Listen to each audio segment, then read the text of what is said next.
this is Dr. Michelle Jorgensen at Total Care Dental and American Fork, and this is episode 3 of Dental Mysteries Revealed. This is also an interesting one for me because it's very personal. A few years ago, my daughter was having a lot of stomach problems and we couldn't figure out what it was. We went to multiple doctors and finally they suggested that we try a gluten-free diet for her. So, with a large family, the only way we're going to do a gluten-free diet for one is to do a gluten-free diet for everyone. So we started incorporating those things into our diet and into our life, and I felt better than I've felt in 20 years.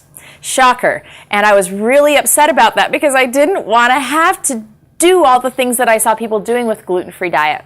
So I have since studied this in depth for myself personally and for my patients as well. And I have some interesting things that I've found that relate to dental health in regards to gluten-free diet. One thing I do want to caution you about at the very start is all of those gluten-free products that are in the stores. Don't buy into all of those because often what they do is they sacrifice or leave out the gluten and instead replace it with sugar and starches. If you look on there, there's all kinds of starch. Tapioca starch, corn starch, potato starch. That's sugar. That's pure sugar. It's bad for your teeth and it's bad for your health. So just because it says gluten-free doesn't mean it's good for you. So that's the first dental implication is don't just go buy all that sugary gluten-free those sugary gluten-free products.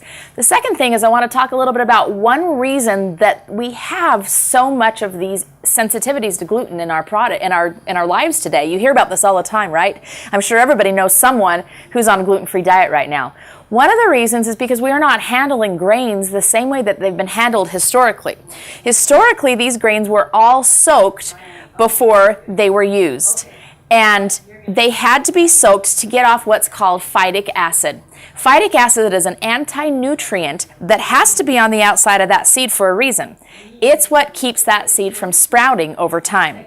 So as long as that phytic acid is on the seed, the nutrients in that seed are not available to us. So in past, everything that was done, the grains were soaked before they were used. We don't soak them anymore. We just grind them up and throw them in things. So that phytic acid, which makes the nutrients not available to the seed, also makes it not available to us. And that's very detrimental to your teeth. Because if you're not able to absorb the nutrients from your food, then your teeth and your whole body is not able to get the nutrients it needs. So that is one of the reasons why gluten or wheat, the way we use it today, is so harmful to us because we're not using it correctly. So I have found that I can actually do a soaked and fermented or sourdough wheat bread, and I'm fine with it because I'm handling the gluten the correct way. I also believe that it's more nutritious for my family to handle it that way. So if you have problems with digestion, look into the gluten-free diet. However, make sure that you're not just eating gluten-free products. Make sure that you're learning how to handle those grains the proper way. That's the way to correct your diet and to improve your dental health as well, and still eat grains in your life, which is a big part of a lot of our diets, so we need to be able to use them the right way. If you have more questions about this, I have information online at www.totalcaredental.com, and I love to talk with people, so if you come in for an appointment, I'd love to share my ideas and the things I found and get your ideas too. I'm always excited to learn what people have been learning about this. So this is Dental Mysteries Revealed, and I'm Michelle Jorgensen at Total Care Dental. Thank you. Can't wait to see you next time.